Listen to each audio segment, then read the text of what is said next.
Oh, Oh. jadi ada pertanyaan Pak. Jadi kalau begitu kita beli harga turun terus, kita cut loss kah, jual rugi, atau kita bertahan? Ya.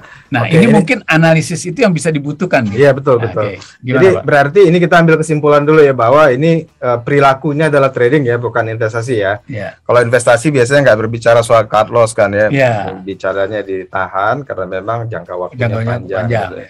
Kalau bicara trading mungkin ada bicara soal cut loss gitu, karena kita bicaranya kan likuiditas harus in out kan gitu ya.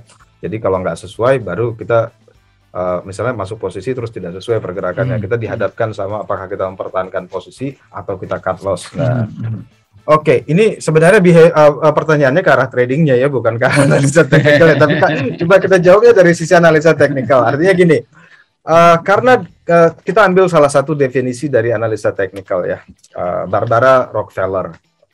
Nanti teman-teman kalau misalnya mengikuti sertifikasi atau misalnya dilihat di media, namanya Barbara Rockefeller itu pernah memberikan sebuah definisi tentang analisa teknikal, dan menurut saya itu menggambarkan hampir semua hal tentang analisa teknikal ya.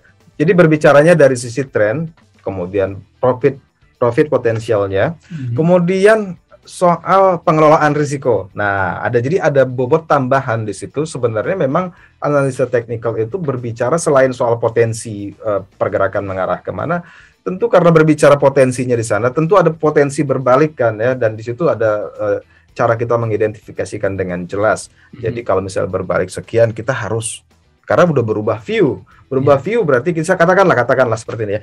Kita beli karena asumsi kita trennya akan naik. Iya, ternyata dia turun tidak sesuai dengan arah perkiraan kita. Kapan kita akan cut loss? Ya kan, ini kan berbicara risiko. Nah, makanya analisa teknikal jelas sekali harus menyebutkan tentang pengelolaan risiko ini. Karena kalau tren itu berubah, tadi yang kita sebutkan tandanya itu jelas. Jadi kalau misalnya kita lihat berubah dan tandanya jelas, berarti dia berbalik arah, bukan naik lagi. Jadi asumsinya kalau kita mau mengambil posisi beli karena tadi trennya naik, sekarang kita lihat tandanya malah trennya turun. Kita harus sudah mengambil